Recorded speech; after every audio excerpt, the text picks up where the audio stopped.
반갑습니다. 형님들 안녕하세요. 오늘도 숲TV 생방송 와주셔서 감사드리고, 숲TV로 시청해주신 형님들은 추천이나 즐겨찾기 한 번씩 눌러주시고, 이따가 유튜브로 보시게 된 분들도 구독이나 좋아요 한 번씩 눌러주시면 감사하겠습니다. 오늘은 경기가 얼마 없는데 사실 오늘 좀 쉽지는 않은 매치업들인데, 첫 경기 멤피스 대 미러키인데요. 지금 멤피스가 어제 0.5로 언더가 났거든요. 근데 이제 모란트가 그게 있었어. 한 2쿼터쯤인가? 얘가 이제 신나가지고 홈에서 리버스 덩크를 했는데 그게 지 머리통 맞고 나온 거야. 그게 득점이 인정이 안 됐습니다. 사실 그것만 인정이 됐어도 오바가 나는 건데 되게 아쉬웠었고, 어제 이제 스마트랑 베인이 부상으로 이탈을 했습니다. 스마트는 되게 일찍 나갔고요. 베인도 중간에 나갔습니다. 그래서 내일은 아직까지 출전 상황이 좀 불투명하다고 하는데 글쎄 나올지 안 나올지 아직은 모르겠는데요. 확실한 거는 멤피스가 얘네 둘이 혹시라도 못 나온다면 전력이 좀 상당히 다운그레이드가 될 거다, 이런 생각들은 드는 것 같아요.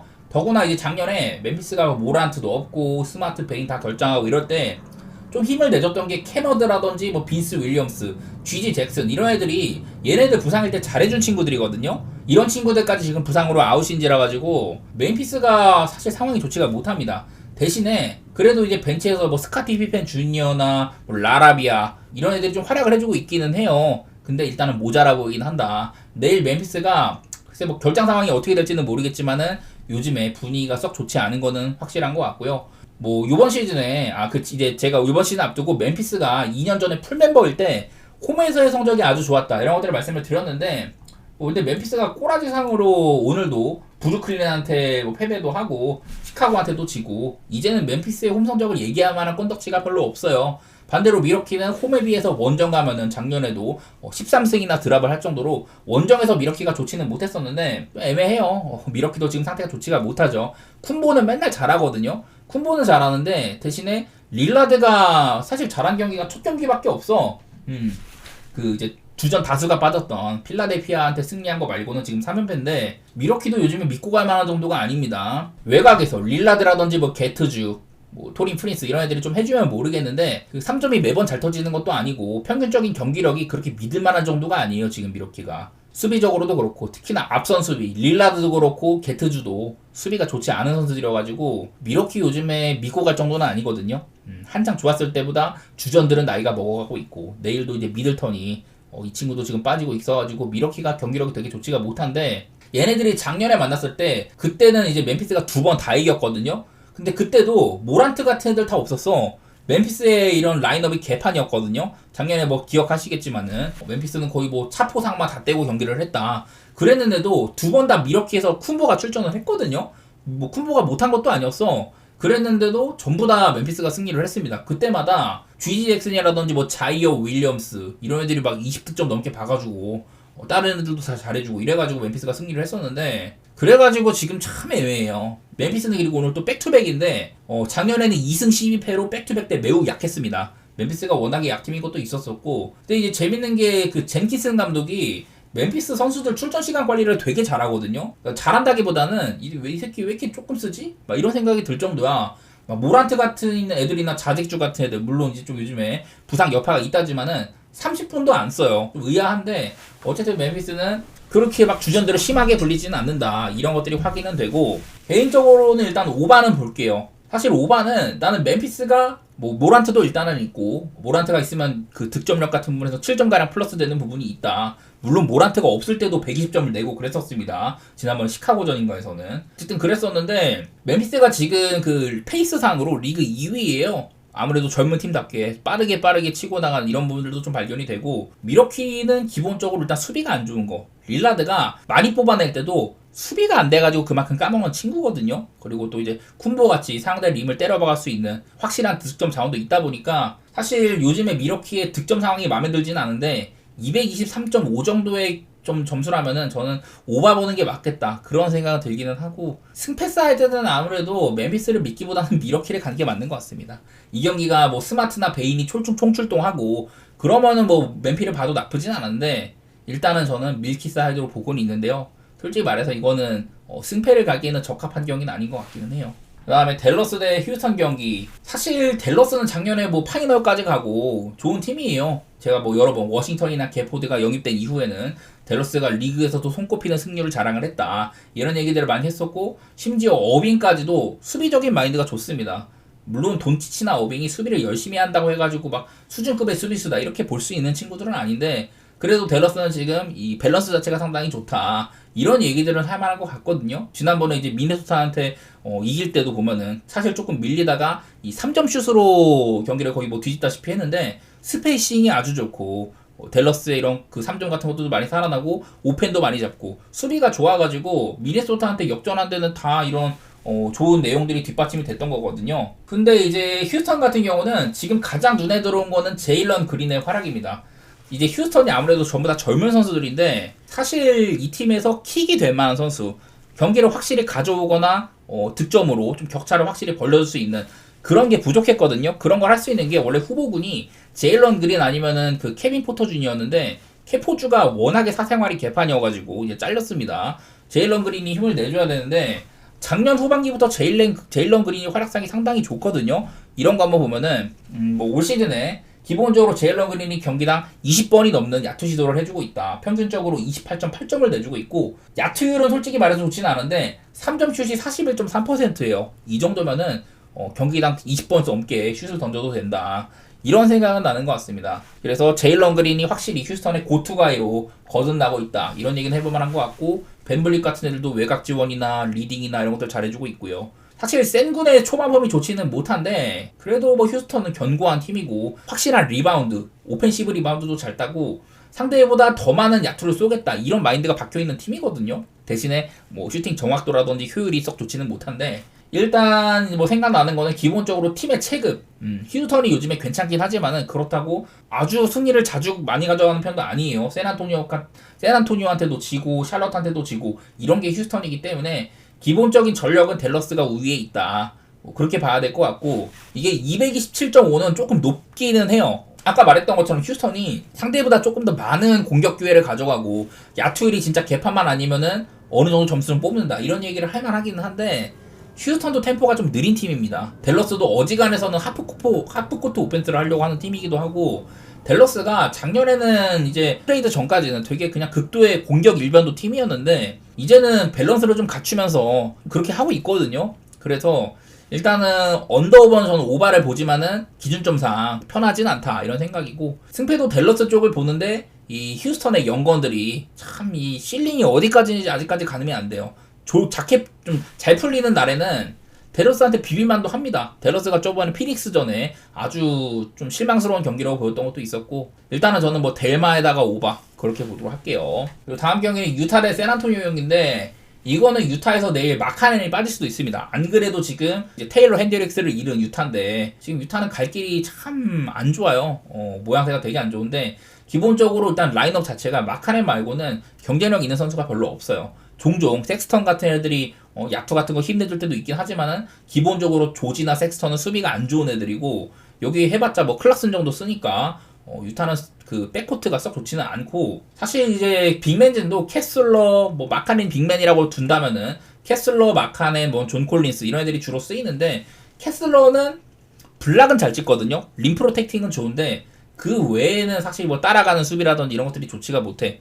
그거를 좀 보완해줘야 되는 게 존 콜린스인데 존 콜린스는 완전히 애틀랜타 시절의 그런 폼이 아니에요. 장점을 많이 잃었다는 생각이 있고 내일 만약에 혹시라도 마카넨이 빠지게 된다. 그럼 아마 필리포우스키 같은 애들 쓸 것 같은데 필리포우스키도 뭐 루키고 좋게 볼 여지가 많지는 않아. 그냥 뜬금 활약을 해줬다. 그 정도로 생각을 하고 있는데요. 이 마카넨의 영향력에 대해서 한번 말씀을 드리면은 여기 이제 화면에 나오는 게 마카넨이 코트 위에 있을 때와 없을 때 이렇게 구분을 해놨는데 마카넨이 코트 위에 있을 때는 플러스 0.65 마카넨이 코트 위에 없으면 마이너스 9.40 마카넨이 팀에 미치는 영향력이 거의 한 10점이다. 대단한 수치거든요. 특히 이 공격면에서 수비는 뭐 끼케 한 2점 정도밖에 차이가 안 나는데 마카넨이 코트 위에 있을 때가 없을 때보다 득점력이 거의 한 9점가량 업그레이드 되는 부분이 있거든요. 이렇게 마카넨이 없으면 유타는 코트도 답답하고 굉장히 어려워진다. 이런 생각들을 해볼만 한 것 같습니다.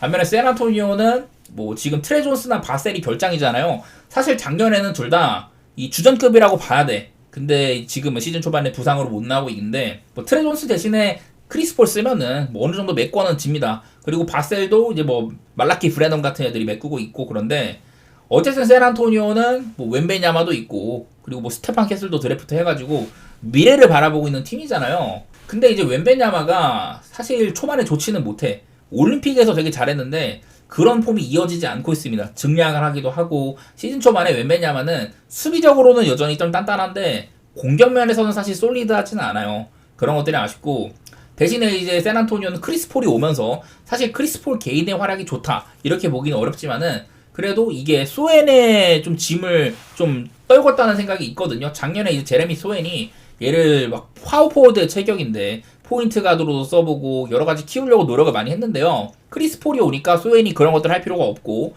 리바운드에 집중한다든지 높은 야투율을 보여준다든지 부품으로서의 역할을 잘하고 있어요 소엔이. 그래서 크리스폴 영입의 가장 큰 수혜자는 소엔이다. 이렇게까지 볼만한 것 같은데 얘네들이 이제 11월 달에만 4번을 맞붙거든요. 그 첫 경기라고 할 수가 있는데 오늘은 뭐 유타의 홈입니다. 근데 내일 뭐 마카넨이 나올지 안 나올지는 아직 불투명하지만은 일단은 현 시점에서 저는 샌안토니오가 프렘 받았으면 프렘 나쁘지 않아 보여요. 작년에 뭐 유타 원정 가지고 샌안토니오가 이긴 적도 있고 그때보다 약간 웬베냐마의 폼이 아직 100%는 아닌 점 이런 것들이 걱정스럽지만은 반대로 내일 만약에 유타가 마카넨이 빠진다 그러면 샌안토니오한테는 큰 호재이기도 하거든요. 저는 샌안토니오 쪽으로 좋게 볼 것 같고 사실 227.5라는 기준점이 유타가 또 홈에서는 원정보다도 좀 많은 점수가 좀 나는 편이어가지고 사실 오바를 갈까 생각을 했는데 지금의 샌안토니오도 이 상대의 템포에 따라 좀 많이 요동칩니다.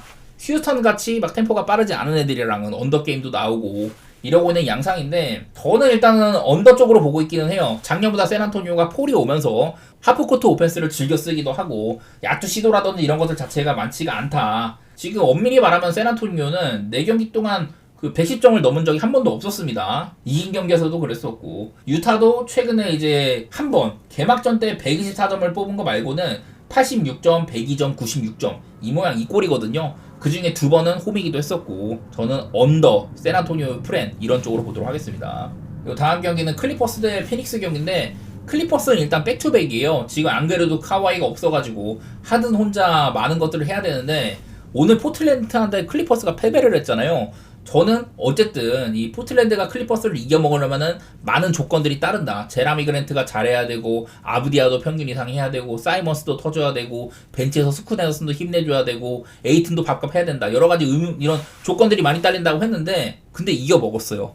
지금 하든이 오늘은 사실 어시스트치가 그냥 많지는 않았어요. 10개 정도인가? 그 정도밖에 안 됐는데 그 정도로 하든이 왜냐면 지금 리그 어시스트 1위거든요. 카와이가 없으니까 하든의 손에서 주바치랑 투맨 게임도 할 수 있는 거고 피켄롤이라든지 그리고 하든의 손끝에서 이런 활동량이 좋은 테런스 맨이나 대존주 이런 애들을 활용한 공격도 이어지고 파웰 같이 외곽이 좋은 친구들 이런 애들도 다 하든이 조립을 해가지고 만들어줘야 돼요. 그래서 기본적으로 하든한테 엄청난 이런 부담이 지워지고 있다 이런 얘기를 할 만한데 어쨌든 간에 하든이 그런 것들을 좀 곧잘 해냈거든요. 근데 어제는 하든 개인의 활약도 그랬었고 클리퍼스 팀 전반적으로는 파웰 말고는 썩 잘해주지가 못했다. 주바치도 별로 활약이 안 좋았거든요 이날은.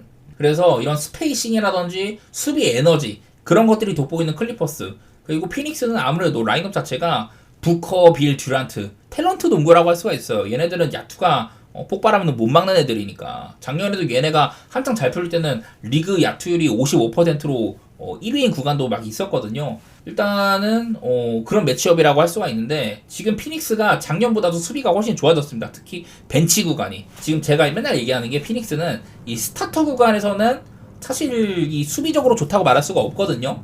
너키치도 그렇고 타이어스 존스도 수비가 안 좋은 애들이고 그런데 부커가 나름대로 허스를 보여주고 있고 듀란트도 팀 수비가 괜찮으면 제 몫은 합니다. 그리고 이제 벤치 구간이랑 같이 할 때 라이언 던이나 로이스 오닐 이런 친구들이 수비가 좋은 애들이에요.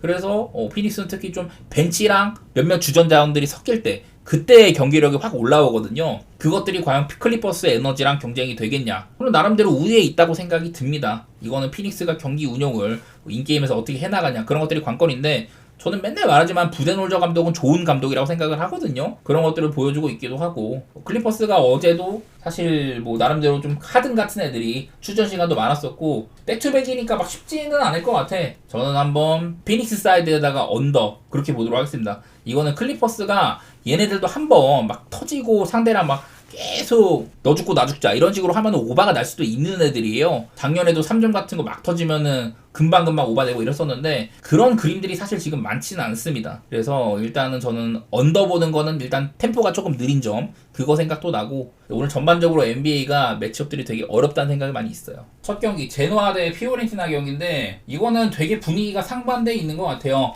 제노아는 올 시즌에 되게 별로입니다. 지금 제노아가 8경기 동안 승리가 없어요. 피오렌티나는 딱 봐도 그냥 5연승이고 제노아는 요즘에 승리가 없다 이런 것들이 보이는데 이거를 넘어선 요즘 분위기가 좀 상반된 것들이 많이 있습니다. 제노아는 올 시즌 앞두고 이제 그비니윈손이랑 레테기를 판매를 해가지고 주력 자원들이 많이 이탈을 했다 이런 얘기들을 계속 들었었는데 8경기째 승리가 없는 상황이고 직전 경기도 라치오한테 그냥 무기력하게 패배를 하는 그런 경기였었어요.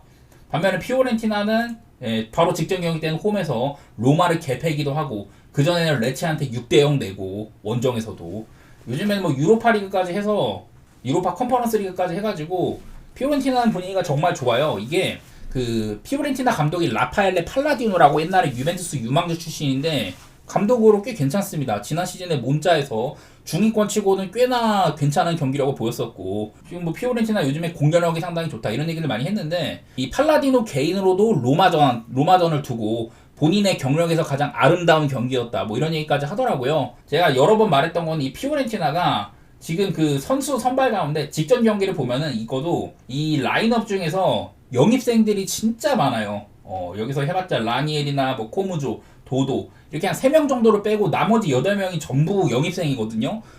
그런데도 이 팔라디노 감독의 전술이 양 사이드에 고젠스랑 도도라는 굉장히 공격적인 사이드백을 중용을 하고 이 카탈디라든지 뭐 보베, 콜파니 이런 친구들이 전부 박스 공격 가담이 좋은 애들이에요. 아들리도 작년에 이제 좀 밀란에서 원래 공미 출신인데 기술이 좋은 선수야. 그래서 후방에서 조금 후방 플레이메이커 역할도 조금 해주는 것 같은데 어쨌든 요즘에 피오렌티나는 공격력이 정말 눈에 띈다. 단순히 이렇게 점수를 많이 내서뿐만이 아니라 경기 내용 보면은 되게 공격적으로 임하는 편이에요. 그래서 이제 침묵하던 모이스킨도 피렌체에서 살아났고 로테 자원인 이코네 같은 애들도 유로파 컨퍼런스 리그에서 힘을 내줬습니다. 초반에 이제 피렌체가 지금 포백을 쓰는데 원래 막 3백 같은 것들을 써보려다가 좀 안 풀려서 그래서 포백으로 전환을 하고 공격 색깔을 입혀낸 점들 이런 것들이 좀 좋게 볼 여지가 많이 있다고 생각이 돼요. 그냥 뭐 작년에 활약이 조금 좋았었던 벨트란만 스탯을 좀 찍어주면 좋을 것 같은데 무튼 요즘에 피렌체는 분위기가 상당히 좋다.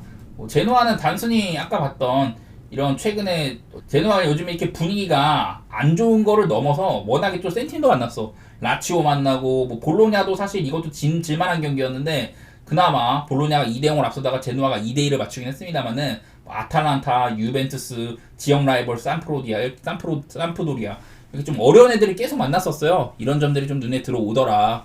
그런 생각이 나고 저는 일단은 뭐 피렌체 사이드로 접근할 것 같아요. 오늘은 얼마나 피렌체가 좀 로테이션을 돌릴지 이런 것들이 좀 애매하기는 한데 일단은 저는 피렌체 쪽으로 좋게 볼 만한 경기인 것 같습니다. 코모 대 라치오 경기가 있는데 사실 코모 칼초는 직전에 그 토리노 원정 가가지고 아무것도 못 해보고 졌어요. 제가 이 경기를 뭐 오바보기도 했는데 그거는 이 코모의 파브레가스 감독 밑에서 꽤나 공격적인 축구를 하긴 하거든요. 중위권 치고는. 근데 이거는 토리노가 그 전까지 실점이 되게 많았었다. 수비수들도 많이 좀 팔았고 골키퍼의 캐리도 이제는 좀 안 보인다라고 했는데 이 경기는 뭐 밀린코비치 사비치 골키퍼의 활약도 좋았었고 토리노가 이건 제가 뒤에 좀 얘기를 할 텐데 홈 토리노가 굉장히 단단한 팀이긴 하거든요. 제가 그것들을 약간 경시를 했다가 어쨌든 코모는 토리노한테 완벽하게 막혔었다. 제가 뭐 여러 번 이제 코모의 중원에서의 메이킹 같은 것들 이런 게 괜찮다고 했는데 그런 것들이 많이 좀 안 보였었던 것 같아요. 반면에 이제 라치오는 그냥 절정의 행보라고 보시면 될 것 같아. 유벤투스한테 한번 진 거 있지만 이것도 전반전에 이제 마리오 힐라 수비수가 퇴장당해가지고 잘 버티다가 80분 마지막에 이제 좀 실점을 했던 경기였었고 그 외에는 정말 잘합니다. 요즘에 라치오는 리그에서도 무난하게 승리도 많고 유로파에서는 어려운 트벤테 원정에서 마인까지도 해내고 이런 것들이 있는데 그 이제 페드로 있잖아요. 바르셀로나에서 뛰는 페드로가 37살 먹었는데 최근 5경기 4골 이 답답했던 경기 제노아전도 그 노슬린이 막 드리블로 다 뚫고 개간지골 뽑아내고 이랬었거든요. 여기에 뭐 후방에서 로벨라 같은 애들은 이 라치오의 좀 미드필더들이나 공격수들이 전방 압박해가지고 이렇게 좀 뺏어온 볼을 테크닉으로 안정화를 시키고 바로 이렇게 시즌 보드로 볼을 뿌리는 숙련된 레지스타 같은 모습을 보이거든요. 이 친구도 저는 조만간 그 이탈리아 대표팀에 소집이 될 것 같은데 어쨌든 이번 시즌 라치오가 많은 친구들을 내보냈지만은 타티 카스테야노스, 불라요 디아, 누노 타바레스 영입도 알차기도 하고 얘네를 써먹는 바로니 감독의 용병술도 상당히 좋다는 생각이 듭니다. 저는 당분간 라치오는 이 정도의 호조라면 계속 봐도 괜찮을 것 같기는 해요. 오늘 뭐 원정이라 가지고 배당이 조금 짠 것 같은데 뭐 결장 상황 같은 것도 확인을 해봤거든요. 근데 라치오가 오늘 뭐 딱히 결장이 없는데도 배당이 이렇게 좋은 이유는 잘 모르겠어. 저는 라치오도 건드려도 좋을 것 같기는 합니다. 그리고 이제 마지막으로 로마 대 토리노 경기 있는데 이거는 앞서 말했던 피오렌티나나 이제 라치오의 분위기가 굉장히 좋은 반면 로마는 지금 분위기가 최악이에요. 일단 상대가 오늘 토리노잖아. 토리노 얘기 먼저 해보면은 제가 토리노가 홈에서 굉장히 단단하다고 했던 게 지난 시즌부터 해가지고 홈에서 15경기 동안 클린시트를 기록을 했거든요. 이게 유럽에서 5대 리그 안에서는 레알 마드리드랑 토리노밖에 못한 기록이에요. 그 정도로 홈 토리노는 단단하다 뭐 이런 거였는데 오늘은 일단 원정이기는 합니다. 올 시즌 원정에서는 5경기 동안 17점, 평균적으로 20실점가량을 해주고 있는 팀이어가지고 그런 부분들은 조금 아쉽다고 할 수 있고 토리노도 이제 최전방에 두반 사파타가 지난번 인터밀란전에서 십자인대가 나갔습니다. 시즌 아웃이기도 하고 토리노 상황도 좋지는 않아요. 지난 몇 년 동안 토리노가 꾸준하게 주전급 수비수들 브레메르, 싱고, 작년엔 또 이제 부온조르노나 리카르도 로드리게스, 뭐 벨라노바 이런 애들을 계속 팔았거든요. 그래서 이런 부분들이 이런 좀 토리노의 최근 좀 원정에서의 안 좋은 이런 실점 같은 것들 그런 것들이 보이는 것 같다 이런 얘기를 했는데 대신에 오늘 상대는 로마잖아요. 작년에 이제 로마 같은 경우는 홈에서는 이랬었습니다. 지난 시즌에는 홈에서 이런 기간도 있었어요. 홈에서 정말 단단했는데 시즌 막바지 때는 좋지는 못했습니다. 그리고 올 시즌도 봐도 여기부터거든요. 홈에서 로마가 벌써 2패예요. 2패. 인터밀란한테 진 거는 그렇다고 치는데 엠폴리한테까지 졌고 물론 이렇게 똥주승도 있기는 한데 작년 같지는 않다는 거죠. 일단은 로마가 아까 말한 것처럼 피오렌티나 원정 가가지고 대패를 당했고 이 데로시 감독을 잘랐는데 대신 선임한 유리치도 지금 잘리기 직전입니다. 먼저 이런 거를 한번 볼게요. 지금 화면에 나오는 게 뭐냐면은 지난 이제 뭐 한 거의 한 10년 정도 로마가 이제 감독을 맡았던 감독수에 쭈르륵 있고 맨 오른쪽이 그 유리치 감독인데 이 감독들이 경기당 평균 승점을 얘기를 하는 거예요. 유일하게 2점대를 줄었던 게 스팔레티고 그 외의 감독들이 전부 다 썩 신통치는 못했는데 지금 유리치는 경기당 승점이 1.38로 지난 몇 년간의 감독들 중에서도 가장 낮습니다. 이 정도로 유리치가 많은 승점을 가지고 가지 못하는 점들 이런 것들이 보이는데 아까 잠깐 봤었던 그 이 경기 있잖아요. 피렌체 원정 가가지고 5대1로 대패한 경기 이 경기에서 물론 이제 뭐 에르모소가 퇴장당하고 그런 것도 있긴 했는데 이 경기에서 이제 만치니를 중간에 교체를 했거든요. 그리고선 이제 유리치 감독이 만치니 수비를 막 질책을 했어. 그런데 얘가 개기는 거야. 그래갖고 뭐 둘이 서로 뭐 언쟁도 하고 주장인 펠레그리니는 나는 이제 완장을 내려놓겠다. 이 정도로 팀 기강이 지금 말이 아니에요. 얼마 전에 이제 유로파에서도 홈에서 키예프한테 겨우겨우 이기기도 하고 지금 로마는 팀적으로 최악입니다. 그나마 이제 라인업상으로는 프랑스 대표팀에도 뽑혔었던 뭐 마니 코네 같은 애들 뭐 피실리, 앙헬리뇨 이런 애들도 좀 본 포지션을 쓰고 있기도 하고 경기력은 그래도 한창 안 좋을 때보다 나아지고 있긴 한데 어디까지나 답답한 3백을 쓰고 있고 승점으로 이어지지도 않고 있거든요. 이 경기는 에르모소가 못 나오는 것도 그렇고 최전방에 도우비크까지 무릎 통증으로 출전이 조금 불투명하다고 해요. 여러 면에서 이 유리치 감독은 위기이기도 하고 홈에서 분위기를 반전을 시켜야 되는데 조건이 쉽지만은 않은 상황으로 보입니다. 뭐 심지어 유리치 감독은 오늘 뭐 경기를 이긴다고 해도 경질설이 돌고 있을 정도여가지고 되게 상황이 험난하고요. 로마가 아마 유리치가 잘리는 감독이 될 것 같아. 그 정도로 경기력이 별로 안 좋아가지고 저는 무승부라든지 뭐 언더 좀 더 편하게 보실 분들은 토리노의 프렌도 생각해 보심직한 것 같고 그만큼 지금의 로마는 좋게 보기가 어렵다 이런 생각들을 좀 해보도록 할게요. 토리노도 좋은 게 아닌데 그만큼 로마가 이 승리를 잘 가져가지고 못하는 점 이런 것들 생각해 보도록 하겠습니다.